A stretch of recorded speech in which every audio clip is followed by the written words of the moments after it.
So we're getting pretty close to where I would like to call this character done. I think the maps are reading good enough, but I want to add a little bit more oomph to the eye here, and I want this to feel more like it is a monitor screen of some sort. So what we need to do is we need to make these glow, and I might also want to think about what color to make them glow.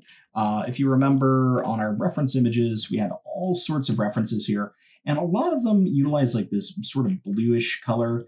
I think blue would also be within the theme of our character design. Something like that. Blue might be kind of nice. And you can see a lot of themes of blue.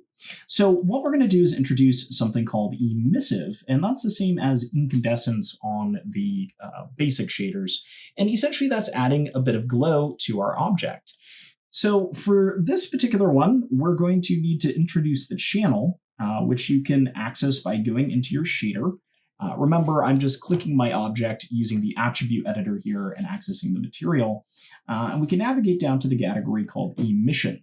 If you expand this, you'll see it is nowhere near as complicated as what we've been dealing with. We simply have weight and color.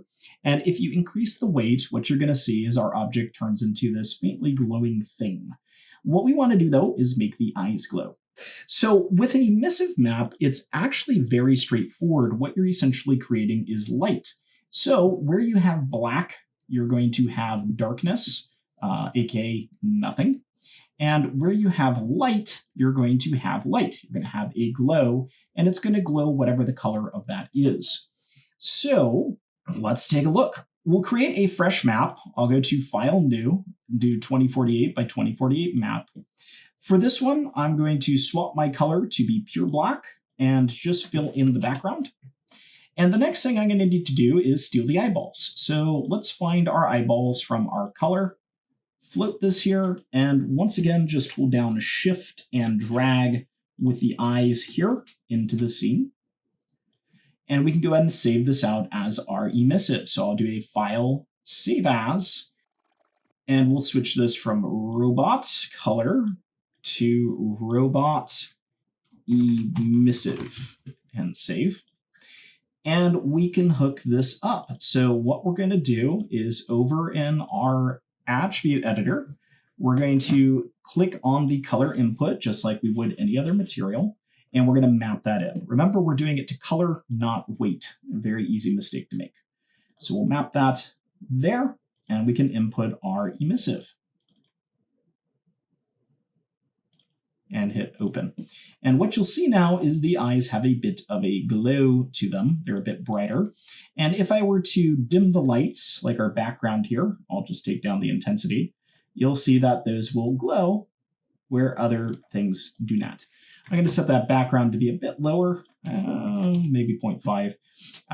But you can see how that effect works. And if the character's in shadow, those still stay glowing. Really cool. Now, we can make some changes to our textures overall to make these read better.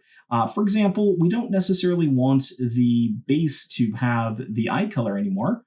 So I could come into my base color, and we can actually turn that off. And we can save. And what's cool is this goes on top of everything for the color, so we don't want to have any of that the dirt going over the top of it. But you'll see that if we were to turn off the emission, those eyes go away. And we can actually use this for animation purposes. If we wanted to show the character powering on, we could animate this and have a little sound effect just to indicate the character's turning off. Let's make these look a little bit more glowy, though, and have a little bit more appeal. I think searching for those blue values could be useful. So we could look through the values. I'm a big fan of stealing from images where possible.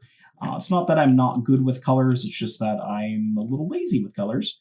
And we could look at something like this. This has sort of a nice gradient to it we could consider utilizing. I'm going to copy this and then just paste this into here. And Control T to move it up. Okay, so what we're going to do to get a nice glow effect on this is we're just going to double click on the eye here, and we're going to make a couple changes using layer styles. So one of the things we can do is called an inner glow here. And if we check on the inner glow, you'll see we have a lot of dials here. First off, for blending mode, we're going to set this to normal. I'll set the opacity to 100 for now. We can come down here and we can affect things like noise to add noise. We can play around with a choke and a size, which will change how this is affecting this.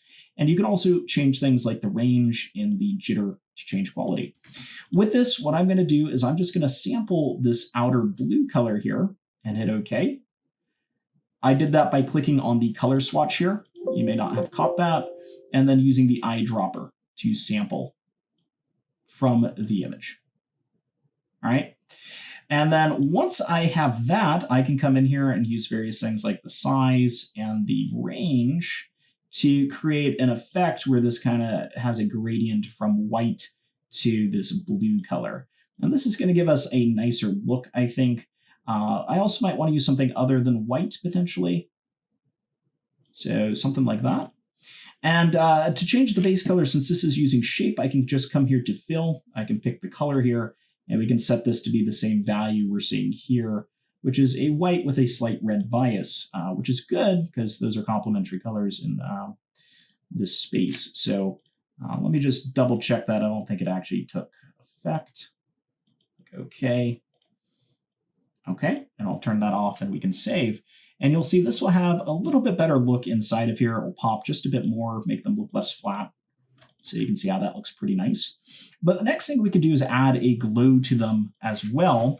So with the layer styles here, we can also double click and we can give it an outer glow. So we're going to do an inner glow and we're going to do an outer glow. With the outer glow, we're going to set this to normal. So it's just affecting things normally. And I'll want to sample that same color again. So I may need to play around with this to gain access to the same color or a similar one. I could try sampling it from this one as well. I don't know if that will store. We could look at the values too. If you ever need to get an exact value, you could write these down. So that's going to be 142 red, 233 green, and 234 blue. Do this all the time. All right, let's come into the outer glow and just plug in those numbers. We can manually type them in here. So that's going to be 142, 233, and then 234.